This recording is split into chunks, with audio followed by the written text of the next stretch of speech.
Hello, welcome to Nigeria Now on TOS Television Network, your digital first Pan-African news network. It's such a beautiful day, a really good day to bring you, headlines from across Nigerian dailies this morning. I'm just going to be, bringing you the very catchy headlines across major newspapers this morning. My name is Adesu Alsi, and I'll be starting with the Daily Trust newspaper. The very first headline there says, Gusau impeached, Senator Nasiha sworn in as Zamfara deputy governor.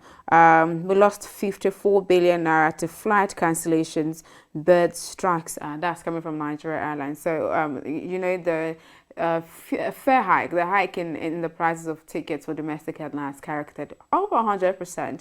And I'm sure that's actually, affecting headlines in Nigeria with, maybe passengers have been cut in half. 80% of military personnel performing police duties in 36 states. At the top there says school children in captivity, Bethel Baptist High School, Kajuana. And then very glaring headline, the banner headline on the Daily Trust newspaper this morning says Buhari endorses Abdullahi Adamu as APC chairman. Convention to ratify nomination, aspirants kick. And underneath the picture of the day, we see, the First Lady at the National Assembly. And underneath that, Aisha Buhari at National Assembly, 6 special seats for women.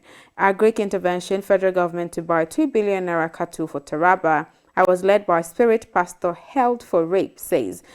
Court orders for feature of 10 property funds linked to Yari. I'm quite interested in the Aisha Buhari story, advocating for more seats for women in parliament. I think about now 110 seats, about that number has been allocated for women in the parliament, which is quite laudable.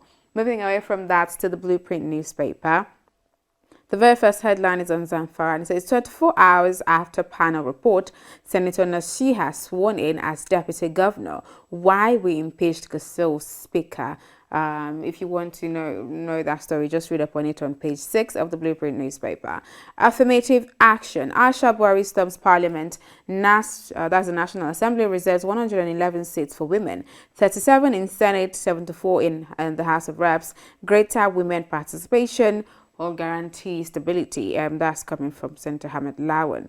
FEC approves 2 billion naira cattle for Taraba. OK's 56.3 billion naira for completion of Abaji Cotton Karfe Road. Underneath the picture of the day, we see the First Lady at the Parliament says Ogun pastor arrested for raping church member during deliverance. This is becoming quite appalling to hear, these kind of stories, and I hope it does face the full wrath of the law.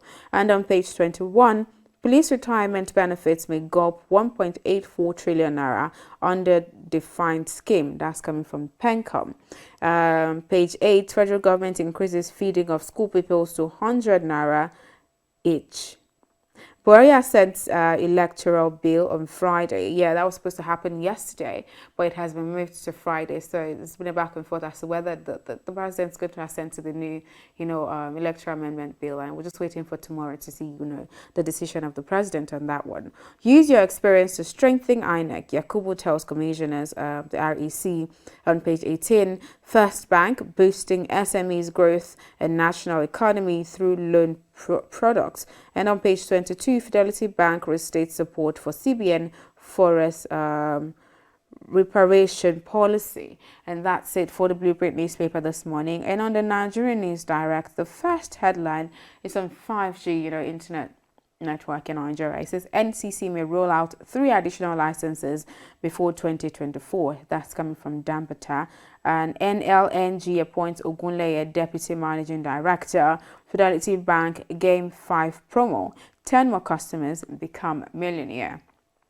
And the banner headline on the Nigerian News Direct newspaper this morning is on 2023 elections. And it says, Buhari's aide Ahmed dropped hints on Tinubu as preferred presidential candidate.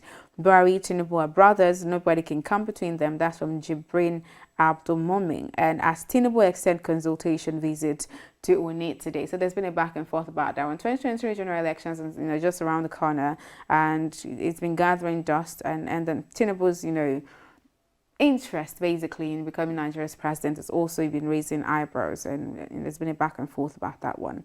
Away from that, lawyer drags aviation minister FAAN others to court over violation of Public Procurement Act. And underneath that electoral amendment bill, Buhari ready for assent Friday. That's coming from sources. That's still a speculation, right? We're not really sure what's going to happen on Friday until it does happen. So until the president assents to the bill, we're not going to say the president is going to assent to the bill on Friday.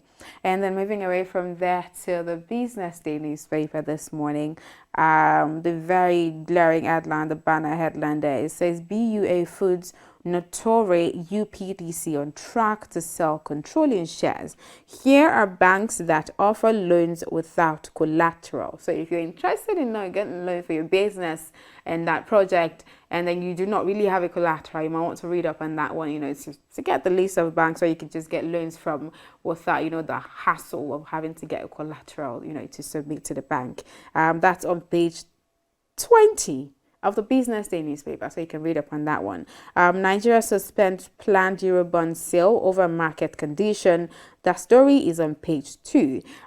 Dirty petrol saga, what we know now. That's also on page 2 of the Business Day newspaper. So, I mean, the first scarcity is still ongoing. It's subsiding, but it's still there. And there's a whole lot of back and forth about, the dirty for having to import more clean fuel to mix it and all of that. So if you want to read up on the latest development on that one, get yourself a copy of the Business Day newspaper and just, to go over to page 2 to read up on, the latest development on the Dirty for saga and then what maybe the NNPC and the federal government is doing about it. And that's it for Nigeria Now, today. But as I always tell you, you have to be fully abreast with what's happening in the country at the moment. So get yourself a copy of these papers that I've read out to you this morning. But if you cannot, get the hard copy or the e-copy, just check out our website at www.tostvnetwork.com to read up on, all of these stories and more. You can also follow TOS TV Network across all social media platforms. It's TOS TV Network on Facebook, Twitter, Instagram, and of course, subscribe to the channel on YouTube. It's TOS TV Network, so you do not miss out on amazing programs that we have lined up for you. Thank you so much for joining me again on Nigeria Now today. My name is Adesu Alsoye, and I'll bring you the program again tomorrow.